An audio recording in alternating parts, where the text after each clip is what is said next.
I'm David Ainsworth, Head of Communications for the United Nations Secretariat of the Convention on Biological Diversity.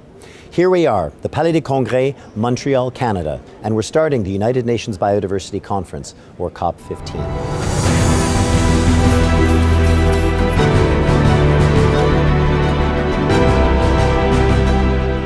It's been 4 years since the governments have gotten together in a Conference of the Parties meeting. They were in Egypt, Sharm el-Sheikh in 2018, when they last embarked on this journey to come up with a plan to save biodiversity over the next 10 years. Why do they need to propose this plan? Well, we take ourselves back even further. Back in 2010 in Nagoya, Japan, the governments met and they agreed on the Aichi biodiversity targets. This was a series of 20 targets that was meant to help us deal with the loss of biodiversity and come up with a more sustainable relationship with our planet.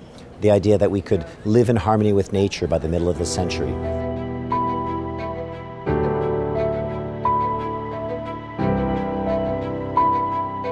Well, we know that 10 years on, governments, although they made some progress in these targets, they didn't achieve all of them in their entirety. So now the world is setting themselves a new goal to move farther.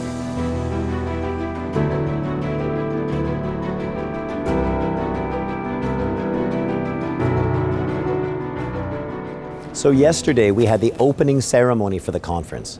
Prime Minister Trudeau made some very strong commitments to protecting Canada's territories and to engaging with the Indigenous peoples and local communities of Canada.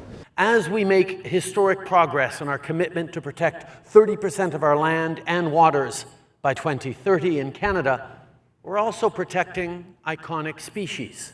And we're doing all this work in partnership with Indigenous peoples. The Secretary General of the United Nations, Antonio Guterres, in his opening speech, reminded the world what's at stake, that we needed to make peace with nature. This conference is our chance to stop this orgy of destruction, to move from discord to harmony, and to apply the ambition and action the challenge demands.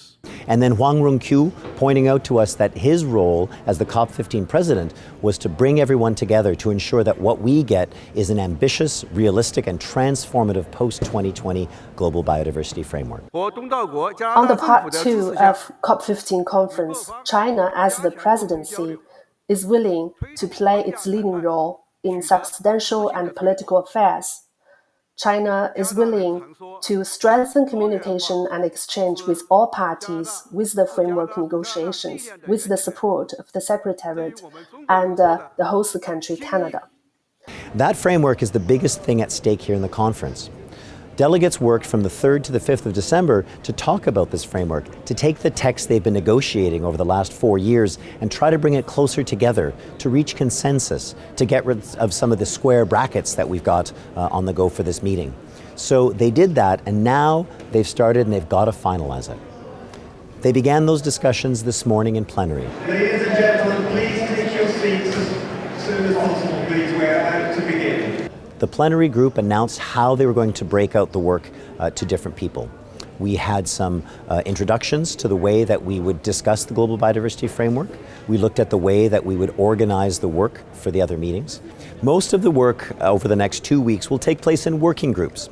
Now, we run 2 working groups in parallel during this meeting. That allows the governments to move on a lot of different agenda items at the same time, but also keeps it manageable so that small delegations can cover all the items and not feel too stretched.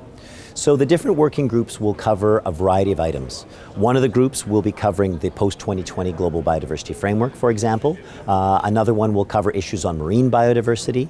They'll look at the questions of the Cartagena Protocol, look at the Nagoya Protocol, and a variety of other issues: pollution, invasive alien species, climate change and biodiversity, and capacity building and resource mobilization. Those groups, if they encounter some really difficult issues that require even more intense discussions, they'll break into smaller contact groups, small negotiating groups where delegates look at the text closely, move phrases around, come to negotiate specific sentences that they need to work on to achieve consensus. For the next 2 weeks, that will be the work of the convention. I invite you to join us on the website of the Convention on Biological Diversity, or come and see us here in Biodiversity Beat, where we'll tell you how things are advancing. I'm David Ainsworth.